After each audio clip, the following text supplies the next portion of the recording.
Hello friends, welcome back again in TYBA class in the subject of Indian economy since 1980.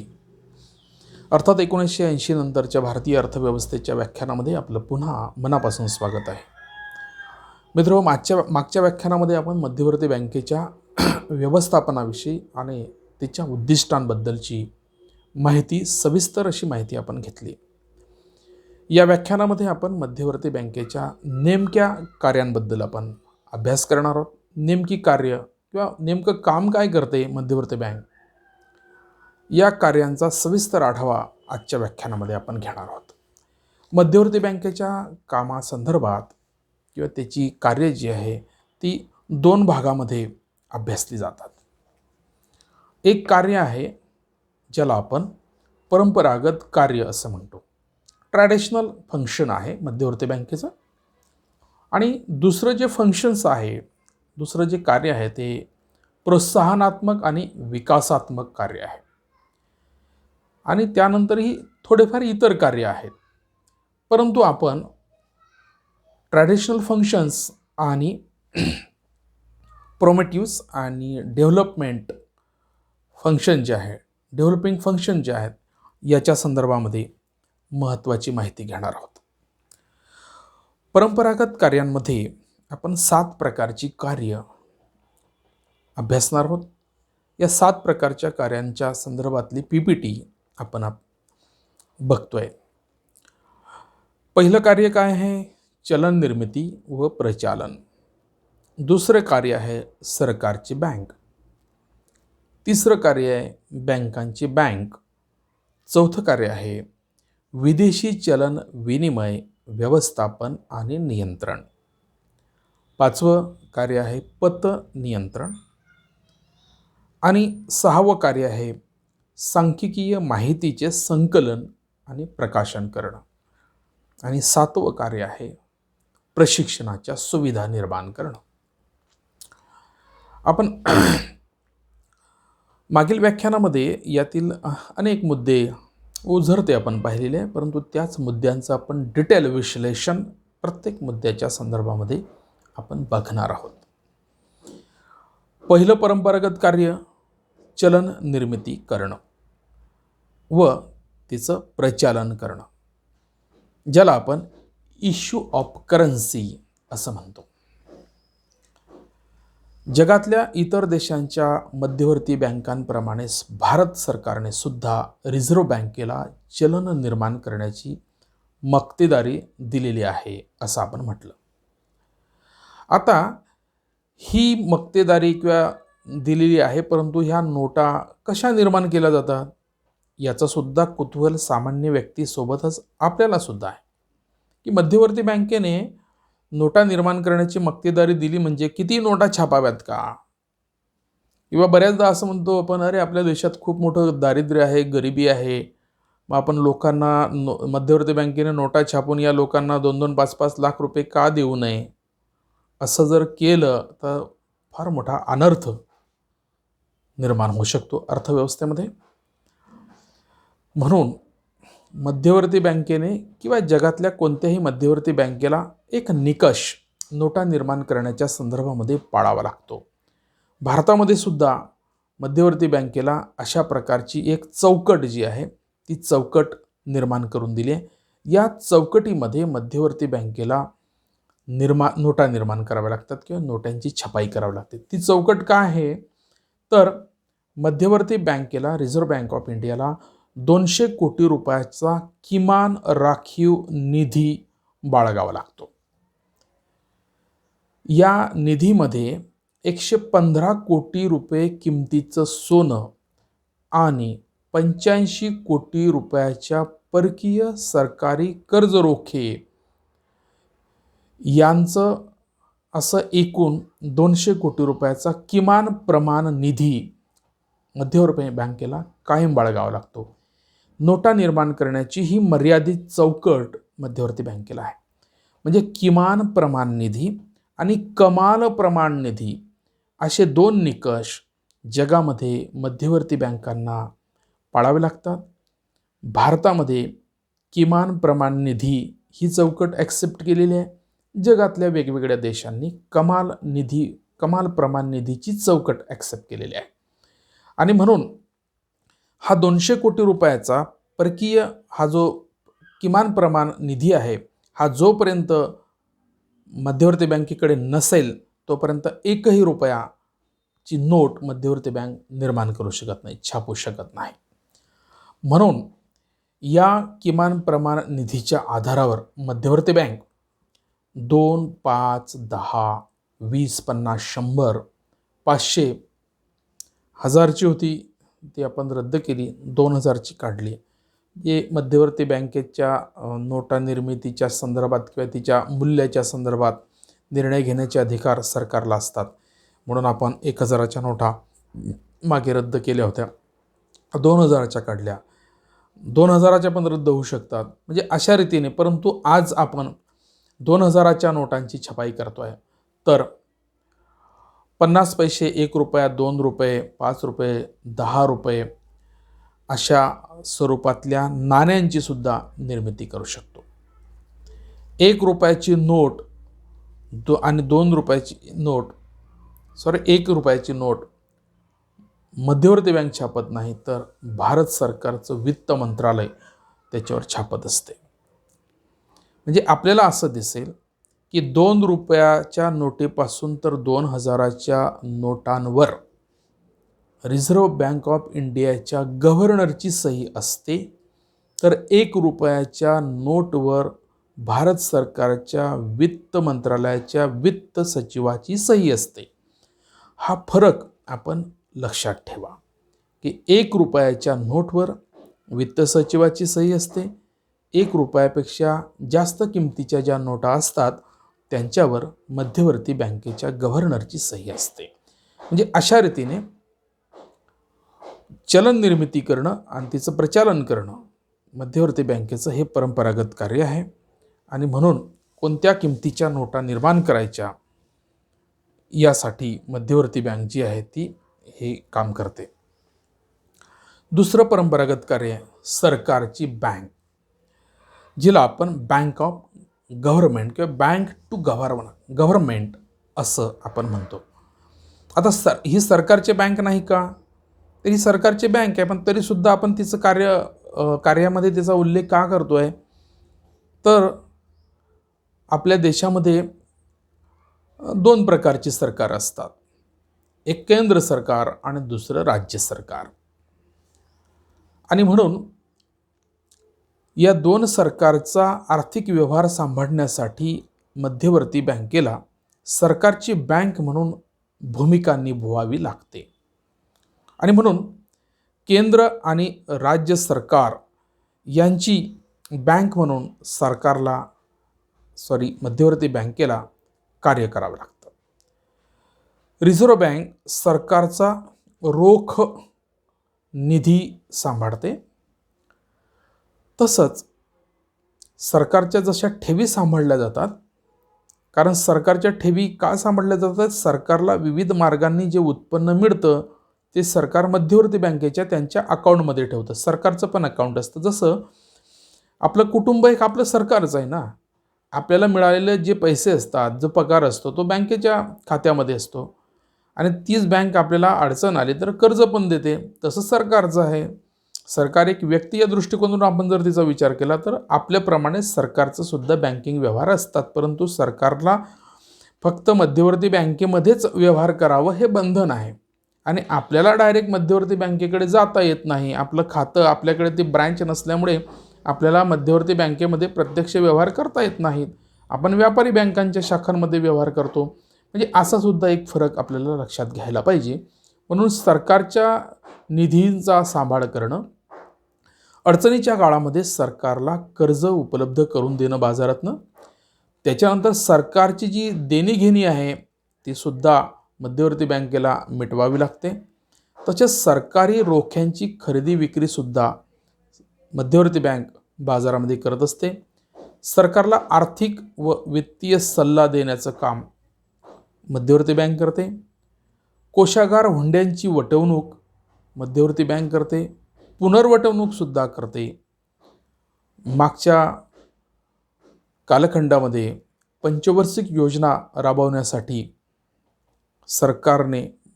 सरकारला मध्यवर्ती बँकेने निधीसुद्धा उपलब्ध करून दिलेला आहे.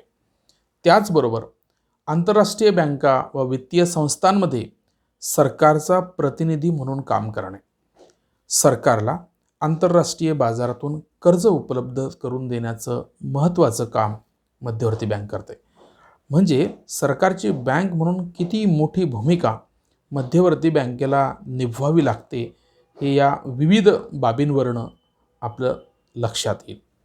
त्यानंतर तिसरं काम आहे बँकांची बँक म्हणून काम करणं, ज्याला बँकर्स बँक असं म्हटलं जातं. आपण बँकांचा इतिहास जो पाहिला राष्ट्रीयकरणाचा, म्हणजे 1949 पासून तर 1970-82 पर्यंत वेगवेगळ्या टप्प्यामध्ये वेगवेगळ्या बँकांचं वेगवेगळ्या निकषाच्या आधारावर राष्ट्रीयकरण करण्यात आलं आणि त्या बँकांच्या राष्ट्रीयकरणाचे जे उद्देश होते त्या उद्दिष्टाप्रमाणे सुद्धा बँकांनी काम करून आपल्या शाखांचा विस्तार केला, बचती गोळा केल्या, कर्जाचं वितरण केलं, आर्थिक विकासाच्या गाड्याला गतिमान करण्याचं काम बँकिंग क्षेत्राने केलेलं दिसतं. आणि म्हणून बँकिंग ॲक्टप्रमाणे देशातल्या सर्व बँकिंग क्षेत्रावर नियंत्रण ठेवण्याचं काम मध्यवर्ती बँकेला आलं आणि म्हणून बँकांची बँक म्हणून काम करण्याची महत्त्वाची जबाबदारी, महत्त्वाचं कार्य मध्यवर्ती बँकांना करावं लागतं, मध्यवर्ती बँकेला करावं लागतं. म्हणून व्यापारी बँका सामान्य लोकांसाठी जे कार्य करतात ती कार्य रिझर्व्ह बँक व्यापारी बँकांसाठी करते.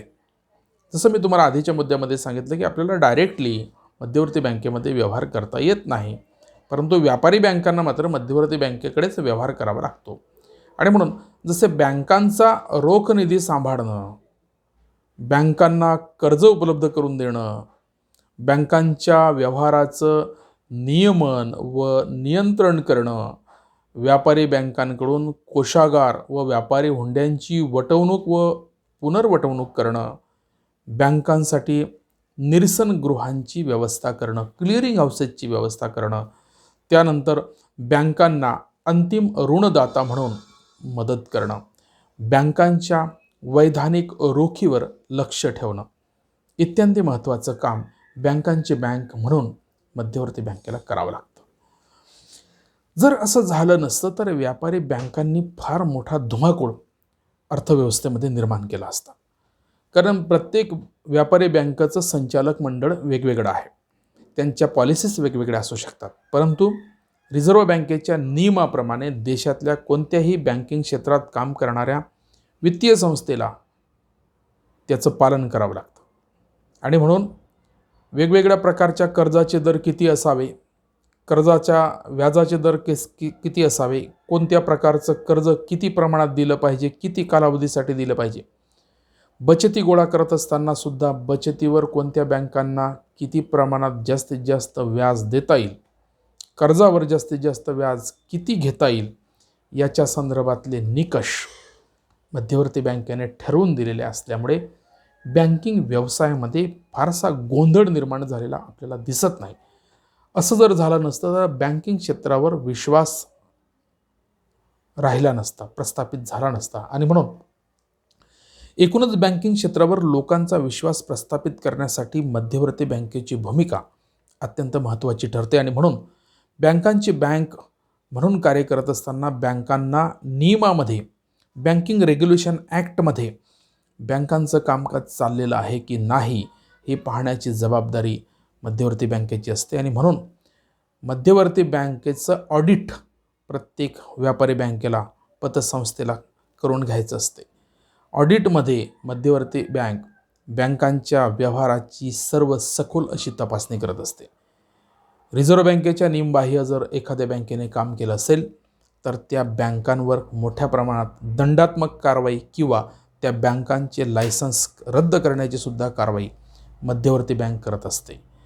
म्हणून बँकांची बँक म्हणून जी महत्त्वाची भूमिका रिझर्व्ह बँकेला करावी लागते, ज्यामुळे भारतातील बँकिंग क्षेत्राचं रचनात्मक काम, विकासात्मक काम अत्यंत नीट असं चाललेलं आपल्याला दिसून येते. त्यानंतर चौथं जे कार्य आहे विदेशी चलन विनिमय व्यवस्थापन आणि नियंत्रण करण्याचं, ज्याला एक्सचेंज मॅनेजमेंट अँड कंट्रोल असं म्हटलं जातं. आता विदेशी चलनाचा संबंध केव्हा कसा येतो हे मी आपल्याला आधीच्या थोड्याशा ओझरतं सांगितलं, ज्यामध्ये विदेशी व्यापार, कर्ज, मदत, अनुदान, विदेशी गुंतवणूक इत्यादी मार्गाने देशाला विदेशी चलन मिळत असते, विदेशी चलनाची प्राप्ती होत असते.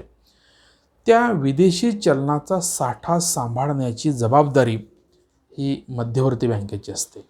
म्हणून परकीय गंगाजळी हा शब्द आपल्या अंगवळणी पडलेला आहे. आपल्या लक्षात येतो की परकीय गंगाजळी सांभाळण्याचं काम मध्यवर्ती बँकेला करावं लागतं. या परकीय गंगाजळीमध्ये परकीय चलन कोणत्या मार्गाने येतं हे मार्ग मी तुम्हाला सांगितले आहे. या परकीय गंगाजळीतून किंवा या विदेशी चलनाच्या साठ्याचा वापर आपल्याला कशासाठी करता येतो, तर अनेक प्रकारच्या वस्तूंची निर्मिती आपण आपल्या देशामध्ये करू शकत नाही. या वस्तू इतर देशांमध्ये असतात आणि म्हणून इतर देशातून आपल्याला त्या वस्तू विकत घ्यायच्या असतात. म्हणून त्याला अर्थशास्त्रामध्ये आयात असं म्हटलं, इम्पोर्ट असं म्हटलं जातं. आणि म्हणून इम्पोर्ट करण्यासाठी, आयात करण्यासाठी, विदेशी वस्तूंचं मूल्य चुकवण्यासाठी आपल्याला परकीय चलनाची आवश्यकता असते. आणि म्हणून परकीय चलनाचा जो मार्ग आहे, ज्या मार्गाने तो पैसा आपल्याकडे येतो, तो सांभाळण्याचं काम मध्यवर्ती बँकेला करावं लागतं. आणि जेव्हा आयातीचं देणं द्यावं लागतं तेव्हा विदेशी चलनाचा पुरवठासुद्धा या परकीय गंगाजळीतून मध्यवर्ती बँकेला करावा लागतो.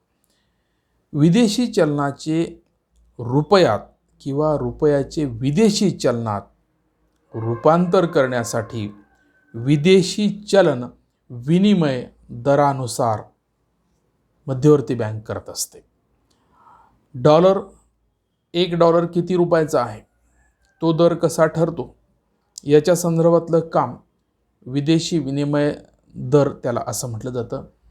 म्हणजे आपल्याला जर अमेरिकेला जायचं असेल आणि आपल्याला अमेरिकेमध्ये आपला रुपया चालणार नाही आणि म्हणून अमेरिकेमध्ये जर आपल्याला जायचं असेल तर आपल्याला डॉलर विकत घ्यावे लागतील आणि हे डॉलर आपल्याला मध्यवर्ती बँकेकडे जाऊन रुपये जमा करावे लागतात आणि अमेरिका डॉलर विकत घ्यावे लागतात.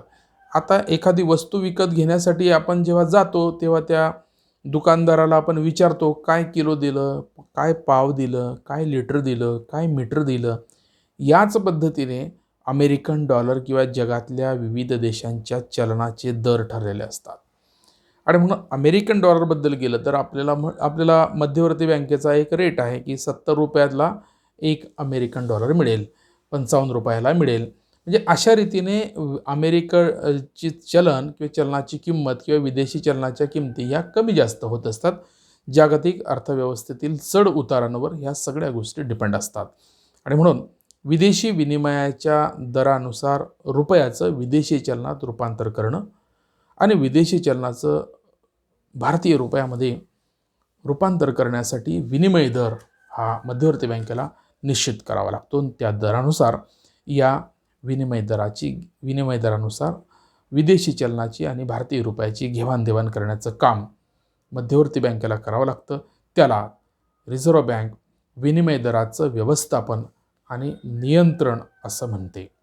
म्हणून विदेशी चलन साठ्याबरोबरच सोन्याचा साठासुद्धा मध्यवर्ती बँकेला सांभाळावा लागतो.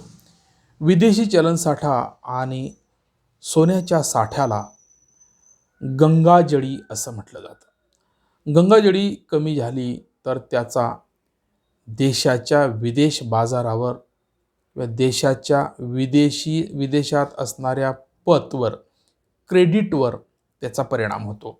साठा कमी झाला तर पत कमी होईल, साठा वाढला तर पत वाढेल. आर्थिक सुधारणापूर्व विनिमय दरावर रिझर्व्ह बँकेचं पूर्ण नियंत्रण होतं. विनिमय दर निश्चित व स्थिर ठेवण्याचं कार्य मध्यवर्ती बँक करत होती. आर्थिक सुधारणा काळात मात्र रुपया चालू खात्यावर पूर्ण परिवर्तनीय झाला, फुल कन्व्हर्टेबल झाला.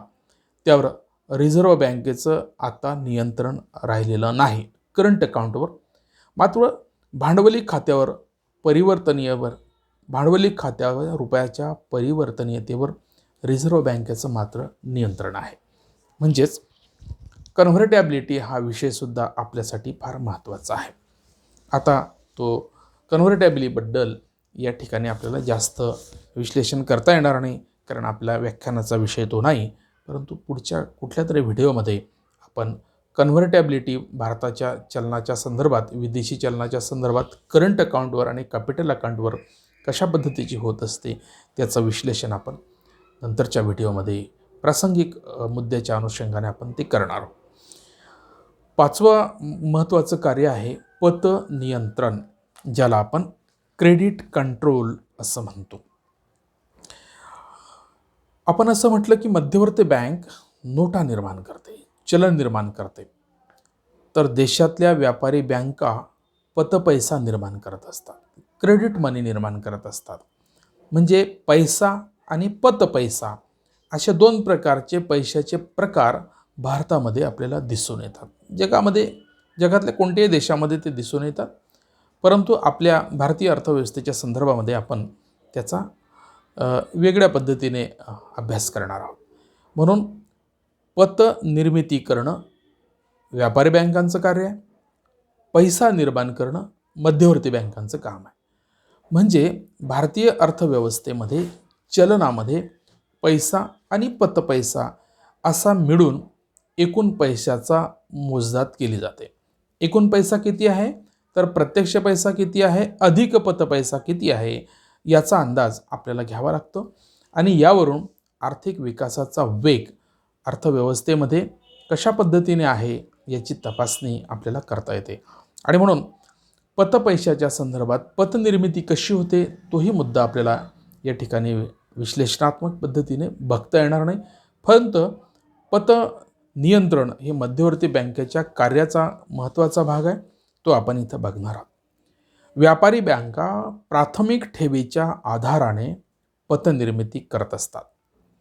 पतनिर्मितीतून पैशाच्या एकूण पुरवठ्यामध्ये वाढ होत असते. आर्थिक विकासाच्या दरापेक्षा पतपैशाचा पुरवठा जास्त झाला तर देशात पैशाची संख्या वाढल्याने भाववाढीची परिस्थिती निर्माण होते. या उलट पैशाचा पुरवठा कमी झाला तर भाववाढीची परिस्थिती तेव्हा पण निर्माण होऊ शकते. भाववाढ आणि भावघट दोन्हीही आर्थिक विकासाला मारक ठरतात. असे होऊ नये म्हणून रिझर्व्ह बँक पतनिर्मितीवर नियंत्रण ठेवण्याचं काम करते. यासाठी पतनियंत्रणासाठी रिझर्व्ह बँक काही हत्यारं वापरत असते, शस्त्र वापरत असते, ज्यामध्ये बँक दर, बँक रेट ज्याला आपण असं म्हणतो, त्यानंतर खुल्या बाजारातील रोख्यांची खरेदी विक्री, repo rate, reverse repo rate, cash reserve ratio, राखीव रोख प्रमाण, SLR स्टॅट्युटरी लिक्विडिटी रेशिओ, वैधानिक रोखता प्रमाण आणि MSF मार्जिनल स्टॅट्युटरी फंड. अशा रीतीने या संख्यात्मक साधनांचा वापर करून देशामध्ये पतनियंत्रणाचं काम मध्यवर्ती बँकेला करावं लागतं.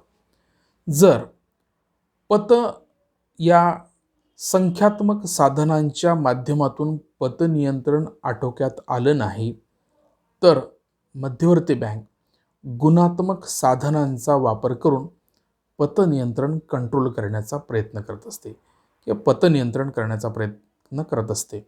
या गुणात्मक साधनांमध्ये कर्जाचं नियंत्रित वाटप, कर्ज तारण यातील अंतर, उपभोग्य कर्जाचं नियंत्रण, नैतिक समजावणी, प्रत्यक्ष कारवाई या गुणात्मक साधनांचा वापर करते.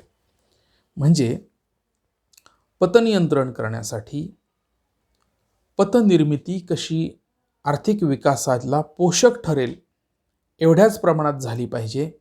जर ती आर्थिक विकासाला मारक ठरत असेल, आर्थिक विकासाला मारक ठरणाऱ्या गोष्टी आहे भाववाढ आणि भावघट, तर अशा रीतीने भावघट आणि भाववढीला प्रोत्साहन करणाऱ्या निर्मितीला नियंत्रित करण्यासाठी मध्यवर्ती बँक संख्यात्मक आणि गुणात्मक साधनांचा वापर करत असते. ही संख्यात्मक आणि गुणात्मक साधने कोणती असतात ती आपल्याला वेगळ्या व्याख्यानामध्ये त्याचा अभ्यास करता येऊ शकतो, किंवा या सिलेबसमध्ये जर याचा उल्लेख नसेल तर आपण संख्यात्मक आणि गुणात्मक साधनांचा स्पर्धा परीक्षेच्या दृष्टिकोनातून स्वतंत्ररित्या अभ्यास करावा असं मी तुम्हाला सुचवेल. 6वा कार्य जे आहे ते सांख्यिकीय माहितीचे संकलन आणि प्रकाशन करणं हे अत्यंत महत्त्वाचं आहे. Collection and publication of data and reports असं त्याला म्हणतात. का माहिती जमा केली पाहिजे मध्यवर्ती बँकेने? कारण आपल्याला देशातल्या आर्थिक स्थितीचा अंदाज आला पाहिजे, आणि म्हणून सरकारने आणि मध्यवर्ती बँकेने राबवलेले धोरण प्रत्यक्षामध्ये त्याचे काय परिणाम झालेले आहेत हे तपासण्यासाठी आपल्याला संख्याशास्त्राचा वापर करावा लागतो.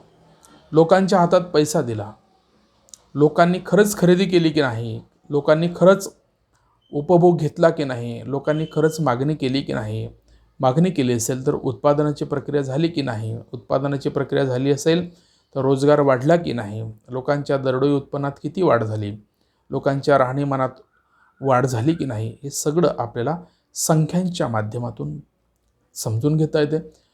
दारिद्र्याचं प्रमाण कमी झालं की नाही, साक्षरतेचं प्रमाण वाढलं की नाही, या सगळ्या गोष्टी आपल्याला संख्याच्या माध्यमातून तपासता येतात. आणि म्हणून मध्यवर्ती बँकेचा स्टॅटिस्टिकल डिपार्टमेंट जे आहे, सांख्यिकी विभाग जे आहे, ते काम वर्षभर मध्यवर्ती बँक करत असते. आणि मध्यवर्ती बँक RBI बुलेटिनच्या माध्यमातून या अर्थव्यवस्थेतल्या विविध क्षेत्राच्या प्रगतीचा लेखाजोखा मांडण्याचं काम करत असते. आणि म्हणून ही सांख्यिकीय जी माहिती आहे ती कृषी, कुटीर व लघु उद्योग, मध्यम व मोठे उद्योग, पैसा व बँकिंग, सरकारचा उत्पन्न व खर्च, देशातील किंमत पातळी, व्यापार शेष, व्यवहार शेष, पंचवार्षिक योजना, या सर्व क्षेत्राची सांख्यिकीय माहिती गोळा करण्याचं काम मध्यवर्ती बँक करते आणि त्याचा एक वार्षिक अहवाल प्रकाशित करत असते, ज्याला आपण RBI annual reports on currency and finance, statistical handbook on Indian economy आणि बँकिंग रिपोर्ट्स अशा विविध प्रकाशनाच्या माध्यमातून मध्यवर्ती बँक हे रिपोर्ट्स सादर करत असते लोकांसाठी, तज्ज्ञांसाठी. याबरोबरच सरकार जे वेगवेगळे अभ्यास गट, कमिट्या, समित्या नेमत असते त्यांचे सुद्धा अहवाल मध्यवर्ती बँक प्रकाशित करत असते. अशा रीतीने महत्त्वाचं आर्थिक संकलन भविष्यातील पुढच्या नियोजनाच्या दृष्टिकोनातून मध्यवर्ती बँक करत असते, त्याचं प्रकाशन करत असते. शेवटचा जो मुद्दा आहे तो प्रशिक्षणाच्या संदर्भातला. बँकिंग क्षेत्राला प्रशिक्षित मनुष्यबळ निर्माण करण्यासाठी, बँकिंग क्षेत्रातील कार्यक्षमता वाढवण्यासाठी, बँकिंग क्षेत्रातली गतिमानता वाढवण्यासाठी या प्रशिक्षण केंद्राची फार महत्त्वाची भूमिका असते. आणि म्हणून मध्यवर्ती बँकेने बँकांना सुदृढ, सक्षम, कार्यक्षम असं मनुष्यबळ निर्माण करण्यासाठी किंवा पुरवठा करण्यासाठी या प्रशिक्षणाची सुविधा केलेली आहे. या प्रशिक्षणाच्या संस्था ज्या आहेत त्या संस्था वेगवेगळ्या पद्धतीने कशा काम करतात, ज्यामध्ये बँकर्स ट्रेनिंग कॉलेजची निर्मिती केलेली आहे. हे बँकर्स ट्रेनिंग कॉलेज मुंबईमध्ये आहे. त्यात बँकांच्या वरिष्ठ अधिकाऱ्यांच्या संभाषण कौशल्याबद्दल, त्यांचं विचारविनिमय, आयात निर्यात, वित्त, सेवा क्षेत्र दृष्टिकोन, सांख्यिकीयचा वापर इत्यादीच्या संदर्भात या कॉलेजमध्ये त्यांना प्रशिक्षण दिलं जातं. Reserve bank staff college. Reserve बँकेचं जे कॉलेज आहे ते चेन्नईमध्ये येते. या ठिकाणी अधिकाऱ्यांसाठी निधी आणि गुंतवणुकीचं व्यवस्थापन, वित्तीय सेवा, गृहकर्ज, ग्राहक सेवा या कशा पद्धतीने दिल्या जातील याचं प्रशिक्षण दिलं जातं. यात विदेशी बँकांचेही अधिकारी सहभागी होत असतात. त्यानंतर कृषी बँकिंग कॉलेजेस. हे कॉलेजसुद्धा पुण्यामध्ये आहे. या कॉलेजमध्ये सहकारी बँका, व्यापारी बँका, प्रादेशिक ग्रामीण बँका, नाबार्ड, विमा इत्यादी क्षेत्रातील अधिकाऱ्यांना कृषी आणि ग्रामीण विकासाला वित्त पुरवठा करण्याच्या संदर्भातलं प्रशिक्षण दिलं जातं. भारतीय अधिकाऱ्यांबरोबरच दक्षिण आशियाई आणि आफ्रिका खंडातील अनेक देशांच्या अधिकाऱ्यांना सुद्धा प्रशिक्षण देण्याची सोय भारत सरकारने केलेली आहे. त्यानंतर विभागीय प्रशिक्षण केंद्रांची सुद्धा उभारणी मध्यवर्ती बँकेने केलेली आहे. त्यामध्ये मुंबई, कलकत्ता, चेन्नई, दिल्ली येथे विभागीय प्रशिक्षण केंद्र आहेत. जसं आपण मध्यवर्ती बँकांची विभागीय कार्यालये पाहिली त्याच पद्धतीने या कार्यालयांना हे विभागीय प्रशिक्षण केंद्रसुद्धा जोडलेली आहेत. तेथे तृतीय आणि चतुर्थ श्रेणीतील कर्मचाऱ्यांना प्रशिक्षण दिलं जातं. त्यानंतर इंदिरा गांधी संशोधन विकास संस्था जी आहे ती रिझर्व्ह बँकेने 1987 मध्ये स्थापन केलेली आहे. इंदिरा गांधी संशोधन विकास संस्थेची स्थापना 1987 मध्ये मध्यवर्ती बँकेने केली आहे. या संस्थेत विकास योजनांचं प्रशिक्षण आणि संशोधनाचं काम केलं जातं. त्यानंतर कम्प्युटर तंत्रज्ञान प्रशिक्षण. बँकांमध्ये प्रगत तंत्रज्ञानाचा वापर वाढत राहावा आणि म्हणून मध्यवर्ती बँकेने 1955 मध्ये कम्प्युटर टेक्नॉलॉजी डिपार्टमेंट याची स्थापना केलेली आहे. म्हणजे अशा रीतीने जसं मी तुम्हाला आधी सांगितलं की अत्यंत प्रशिक्षित आणि प्रबळ असं मनुष्यबळ, सुदृढ प्रशिक्षित मनुष्यबळ, कार्यक्षम मनुष्यबळ निर्माण करण्यासाठी या प्रशिक्षणाची सोय मध्यवर्ती बँकेने केलेली आपल्याला दिसते.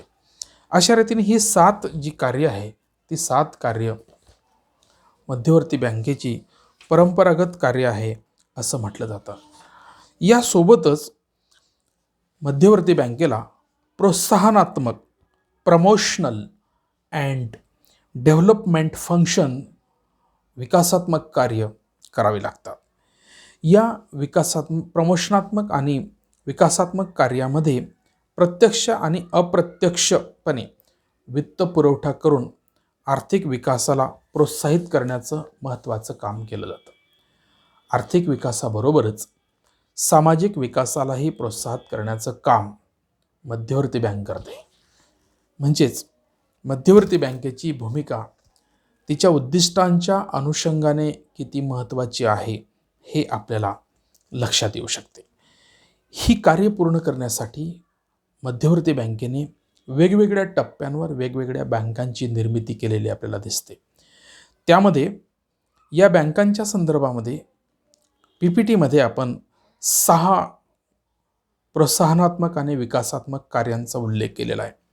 ज्यामध्ये राष्ट्रीय कृषी आणि ग्रामीण विकास बँक, जिला आपण नाबार्ड असं म्हणतो, त्याबद्दलचं पहिलं कार्य आहे. दुसरं कार्य आहे औद्योगिक कर्ज, इंडस्ट्रियल डेब्ट. त्यानंतर तिसरं कार्य आहे निर्यात कर्ज, एक्सपोर्ट डेब्ट. त्यानंतर चौथं कार्य आहे प्राधान्य क्षेत्र आणि गरीब वर्गाला अप्रत्यक्ष कर्ज. 5वं कार्य आहे हुंडी बाजार योजना. 6वं कार्य आहे बँकिंग प्रणालीचे नियम आणि विकास करणं. हे प्रमोशनल आणि डेव्हलपमेंटल अशी फंक्शन्स आहेत. म्हणून नाबार्डच्या निर्मितीचा इतिहास आपल्याला सुद्धा माहिती असला पाहिजे. नाबार्डला आपण national bank for agricultures and rural development असं म्हणतो. स्वातंत्र्योत्तर काळात कृषी आणि ग्रामीण विकासाला प्रोत्साहन करण्यासाठी रिझर्व्ह बँक आपल्या कृषी विभागामार्फत अप्रत्यक्षपणे काम करत होती. अप्रत्यक्षपणे कर्ज पुरवठा करत होती. कृषी आणि ग्रामीण विकासाच्या प्रोत्साहनासाठी मध्यवर्ती बँकेने 1982 मध्ये नाबार्डची स्थापना केली. नाबार्ड ही रिझर्व्ह बँकेच्या अधिपत्याखाली असणारी पुनर्वित्त पुरवठा करणारी, रिफायनान्स करणारी एक महत्त्वाची बँक आहे. दुसरं कार्य जे आहे ते औद्योगिक कर्जाच्या संदर्भामध्ये आहे. इंडस्ट्रीयल कर्ज. आता औद्योगिक विकास करायचा असेल तर औद्योगिक विकास हा वेगवेगळ्या औद्योगिक युनिटच्या माध्यमातून होत असतो. हे युनिट्स हे लघु असू शकतात, अतिलघु असतात, मीडियम असू शकतात, लार्ज असू शकतात.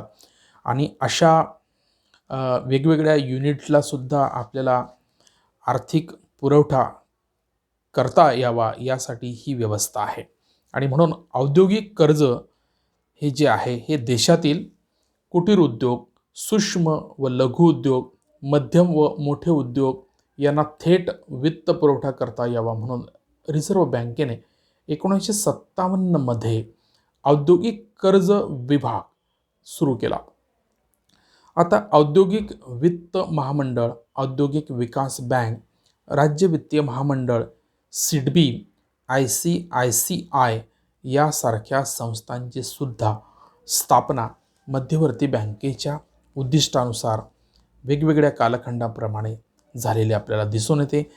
या सर्व महामंडळांचं आणि संस्थांचं काम औद्योगिक कर्ज पुरवठा करणं, औद्योगिक विकासाला चालना देणं हे आहे. त्यानंतर तिसरं जे कार्य आहे ते निर्यात कार्य, निर्यात कर्ज. आयात निर्यात व्यापारात वाढ करण्यासाठी रिझर्व्ह बँक व्यापारी बँकांना हमी आणि पुनर्वित्त पुरवठा करत असते.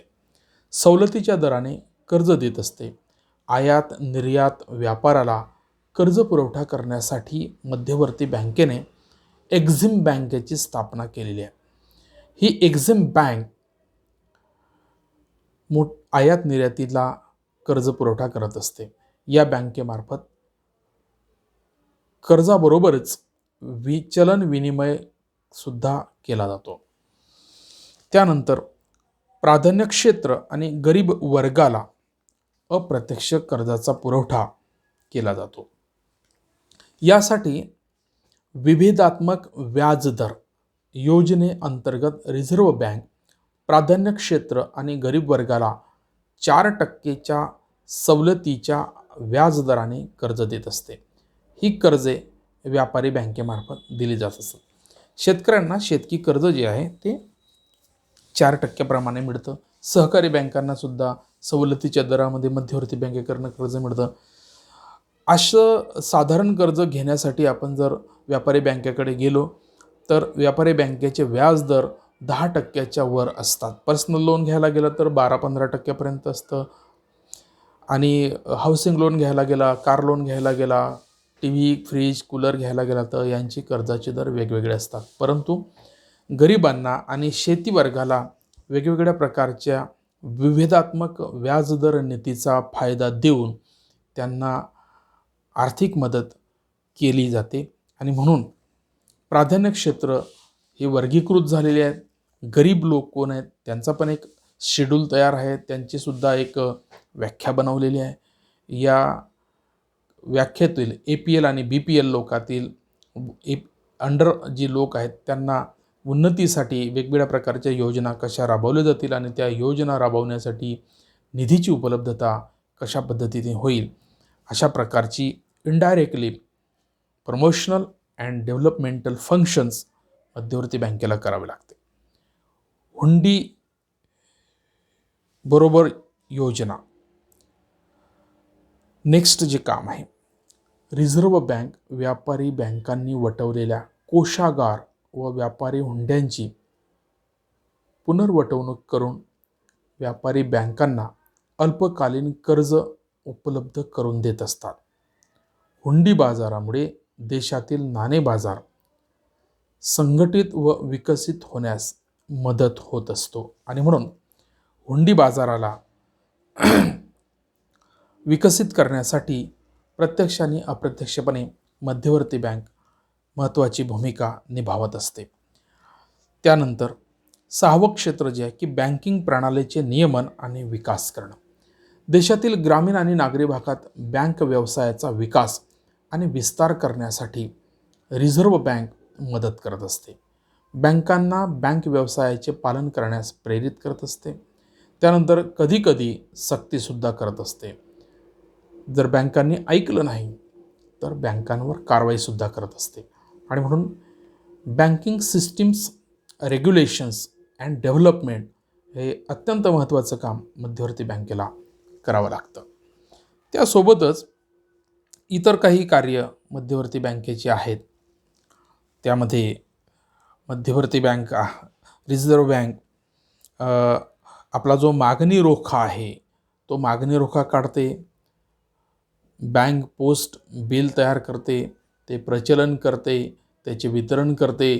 त्याचबरोबर देशातील कोणत्याही व्यापारी बँका आणि विदेशातील मध्यवर्ती बँकांकडून कर्जाची उचल करू शकते. त्यानंतर विदेशातील मध्यवर्ती बँकेत आपले खाते काढून किंवा खाते उघडू शकते. आपल्या प्रतिनिधींची तिथे नियुक्ती करू शकते.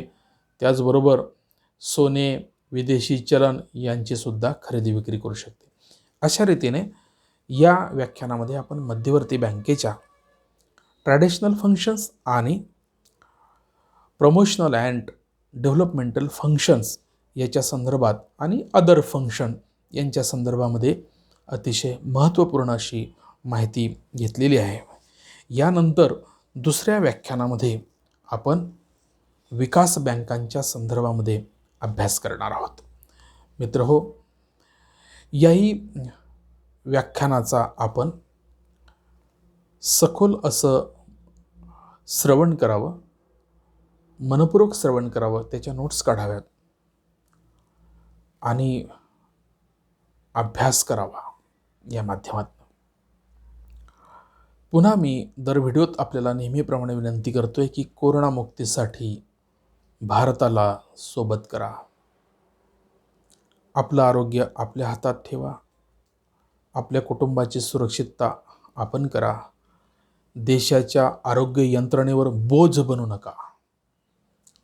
देशाच्या आरोग्य यंत्रणेला अडचणीत आणू नका.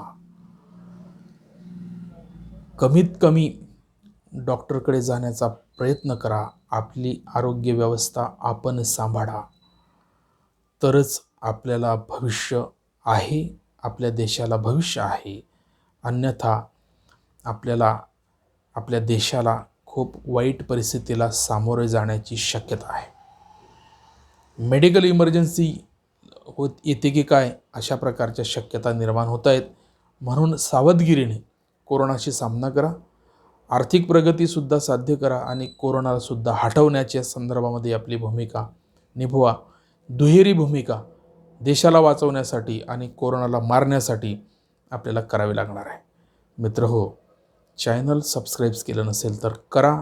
मित्रांनासुद्धा सांगा, मित्रांनासुद्धा इन्क्वायरी करा की बाबा चॅनल सबस्क्राईब कर. आपल्याला चांगले चांगले व्हिडिओ यानंतरही अर्थशास्त्राच्या विषयाच्या संदर्भातले ऐकायला मिळतील. आपल्या नॉलेजमध्ये भर पडेल. आपल्याला हा व्हिडिओ केव्हासुद्धा अभ्यासासाठी आपल्या वेळेप्रमाणे ऐकता येणार आहे आणि म्हणून हे चॅनल महत्त्वाचं आहे, आपल्या ज्ञानात भर घालणार आहे. म्हणून हे सबस्क्राईब करा, ही आपल्या मित्रांना माझ्याकडून विनंती करा. आपण इथे थांबतोय. दुसऱ्या व्याख्यानामध्ये आपण लवकरच भेटूया. डेव्हलपमेंट बँकिंग, भारताची डेव्हलपमेंट बँकिंग का आहे या संदर्भामध्ये आपण विचार करणार आहोत. तोपर्यंत थांबतोय. थँक्यू.